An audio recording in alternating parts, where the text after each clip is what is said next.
What was said about the messy, angry man who was eating a can of Pringles? He's got a chip on his shoulder. Today, I'm going to recap a 2007 action sci-fi film called Next. A quick warning, there will be major spoilers ahead.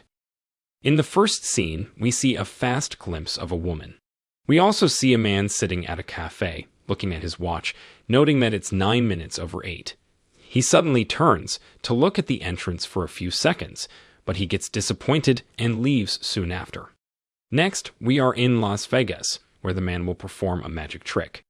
We learn his name is Chris, and that he will magically predict things before they happen. Chris brings up a girl from the audience and successfully predicts her necklace will fall off her neck. A woman and a man in the audience are looking at the show when the man suddenly asks the woman if she is serious about Chris. After the show, Chris tells us he is not getting paid much for his performance, so he also gambles against the house, but only small deals go unnoticed. He also tells us that he's not a god and can only see 2 minutes into his future, except for when he saw that woman in the cafe. As he is gambling, the house starts to suspect Chris is tricking the deck, and in that same instant, Chris looks up into the camera. They comment that it's like he can hear them. As they send security after him, Chris gets up to leave. He goes to switch his chips for cash so he can take off, but as he does, he suddenly sees a man pulling his gun to rob the cashier, and when a cop tries to stop him, he shoots both the cashier and the cop. But in reality, it hasn't happened yet, and before the man has drawn his gun, Chris jumps on him and disarms him. 2 guards appear and tell Chris to drop the gun. He starts running through the casino to get out of trouble, and the guards start chasing him. However, since Chris can see the future, he begins to calmly walk around, doing things that make all the security guards trying to catch him fail to notice him. The security manager, who is watching the monitor, gets frustrated seeing all the guards missing him, even though he is walking around right in front of them. Chris makes it to the exit and steals a car, and a car chase ensues with the police. As Chris tries to evade them, he suddenly drives over a railway track, and a train crashes into him. But again, it hasn't happened yet, and since Chris knows what is going to happen, he accelerates and manages to dodge the train, successfully escaping the police. Meanwhile, the woman from the casino, who we learn is an FBI agent called Callie, is watching a replay of the casino footage of Chris escaping, asking another agent beside her if he can explain it. He tells her he hasn't time because Russia is missing a 10-kilodon nuclear weapon, and they need every agent on it. But she convinces him that Chris may be an asset, and he gives her 5 days to catch Chris. Callie then picks up the head of casino security and asks him what happened, after having explained that Chris looked up at them. Just as they started talking about him, she concludes you just have to enter his consciousness for Chris to see what you are going to do next. We then see Chris arriving at a garage, meeting an older man and giving him $20,000, to which the old man asks how he could ever repay him. They then start talking, and the man tells him that he gotta forget the woman he sees in his head. But Chris tells him that he has already seen her show up at the cafe at 9 minutes over 8 and will stay till he meets her. Suddenly, Chris looks at his watch and senses Callie coming. The older man tells him to run, but he wants to stay to see what she has to say. She arrives and tells him about the nuclear bomb being smuggled into the US and asks him to look ahead so they can get it. He assures her it's a magic act, but she doesn't believe him and mentions the stolen car and threatens to put him in prison. But he won't help, and suddenly cops rush in to get him. However, in reality, Callie hasn't arrived yet. Chris just saw it in his head, and so he takes off. She arrives and misses him by seconds. Simultaneously, a man and woman are seen herding the head of security of the casino to get info about Chris. The next day, Chris is at the cafe again. He looks at his watch and turns to the entrance at exactly 9 minutes over 8, and his surprise, the woman he has seen finally enters. Chris wants to get to know her, and so as she has sat down, Chris walks up to her and asks if he may join her, which she doesn't want, and rejects him. But apparently, it all just happened in Chris' mind, and so we see Chris walking up to her again, trying something else, this time asking her about coffee beans used for the coffee, to which she replies he should ask a waitress. Again, it didn't happen, and Chris instead tries asking her for a lighter to light his cigarette, but she tells him she doesn't smoke. As he begins attempting the fourth strategy, she now stops him before he even gets to his feet. Chris then pauses momentarily when suddenly a man called Kendall enters the cafe and walks up to the woman, who he calls Liz, and angrily tells her he wants a couple of minutes to figure things out. He grabs her hand and Liz tells him he is hurting her. Chris interrupts and stops Kendall, who tries to punch Chris, but Chris dodges every move and Liz just leaves. Chris now walks up again to stop Kendall, but this time he doesn't dodge Kendall's attempts to hit him. After being hit, Liz yells at Kendall to go and then helps Chris up. The two talks and Chris mentions he's supposed to be in Flagstaff, but his car has been stolen. Liz then offers to give him a ride since she's surprisingly going the same way. They end up driving along together. Callie and her partner go to the cafe, where they learn that Chris came there twice a day for a week at exactly 8-9, had a martini, and then left, except for today when he met this woman.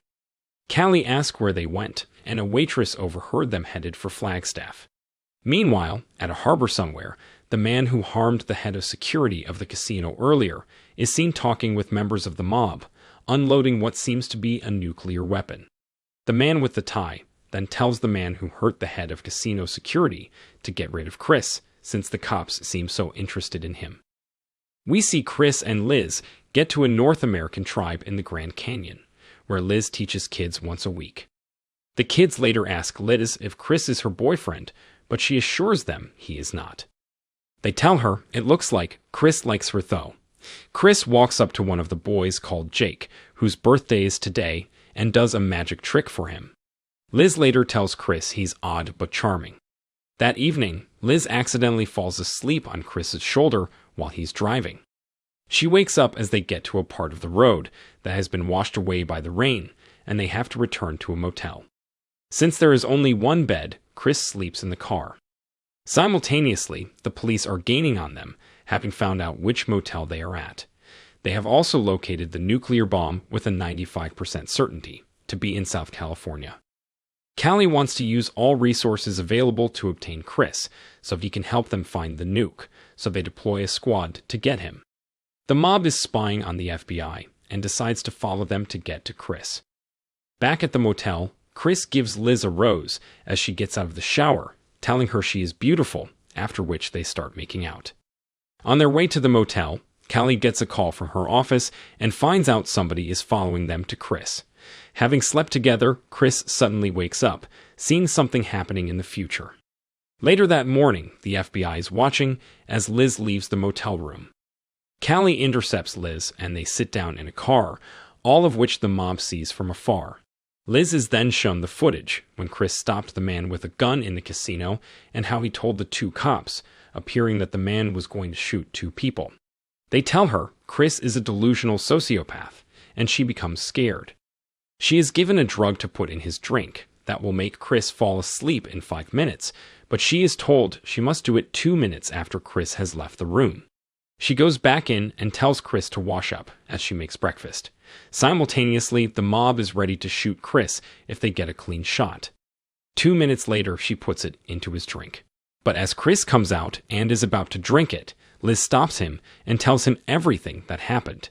Chris switches the drink to one that is not drugged and goes out on the balcony to drink it. The mob doesn't get a clear shot, and the FBI now thinks there are 5 minutes until he falls asleep. Chris then goes back in and explains to Liz that the man in the casino was going to kill 2 people, it just hadn't happened yet. Liz thinks he is delusional, but to prove he is not, Chris switches through channels on the TV, quoting what people are saying on the TV before they say it. He explains he sees events in the future that will affect him, but only 2 minutes into the future, except when he saw her. She is overwhelmed and asks what the FBI wants from him, and he says it's concerning national security, but that he can't help them, since 2 minutes is too short to be helpful. Chris gives her $10,000 in an envelope, tells her to read what he writes down on a paper, and then to wait exactly 45 seconds before doing what it says. Callie, who feels like something is wrong, rushes out and sees Chris going out of the motel room, looking right at her. Chris then looks at his watch and then jumps down the cliffside. The FBI starts chasing him. At the same time, the mob tries to shoot Chris as he's running, but Chris manages to dodge all the bullets. Liz reads the note, walks out to her car, starts it, and puts it into a drive to let it go over the cliff. As it does, it causes all sorts of heavy objects to start falling down the cliffside too.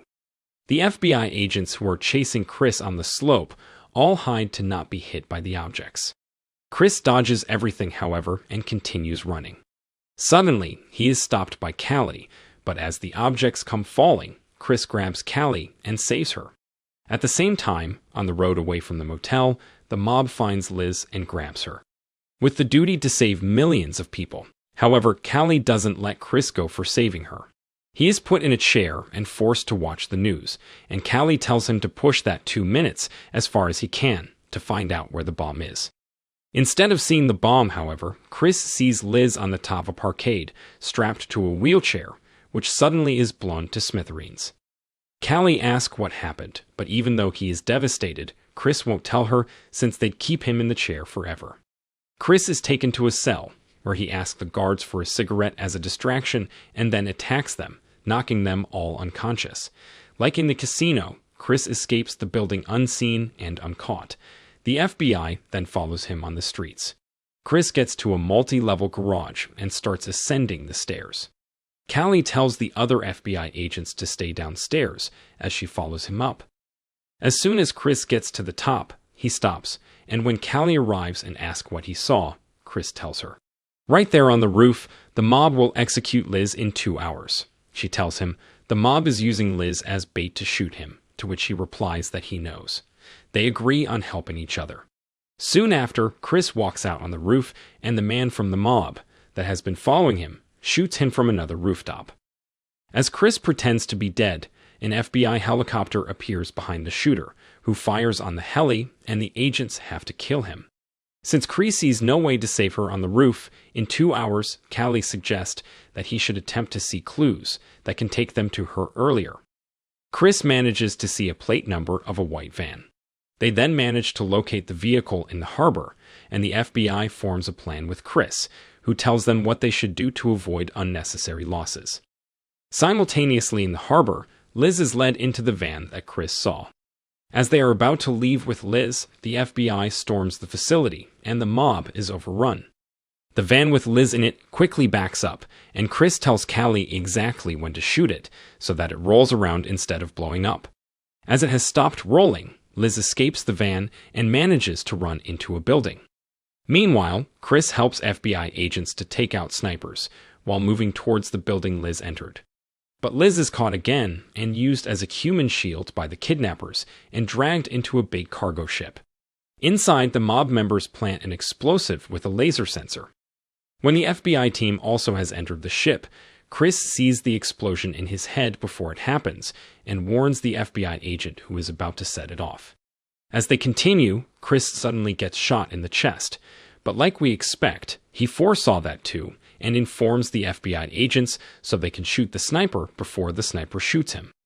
Now, to find Liz and her abductors in the large compartment they have ended up in, Chris starts going through different future alternatives of possible directions to head in, seemingly splitting himself up to search everywhere at once.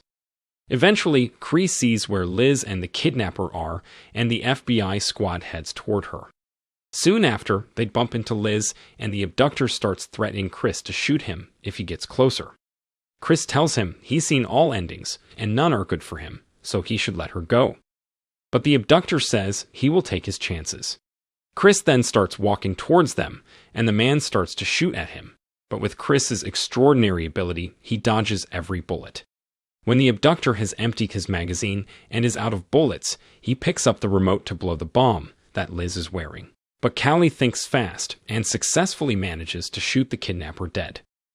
Chris tries to comfort Liz by telling her it's all over, but Callie informs them it's not. The nuclear bomb has been moved, and they need to find its location immediately. As Chris gets to see a monitor that detects detonations in the area, he sees something happening in the future. He says something is wrong, and Callie asks what he sees, but Chris just says he made a mistake, and yells out it's happening now. and at that instant, the nuke detonates. Moments later, we see Chris lying in the bed at the motel, having foreseen everything. He gets up and calls Callie and tells her he will help as long as Liz gets to stay out of it.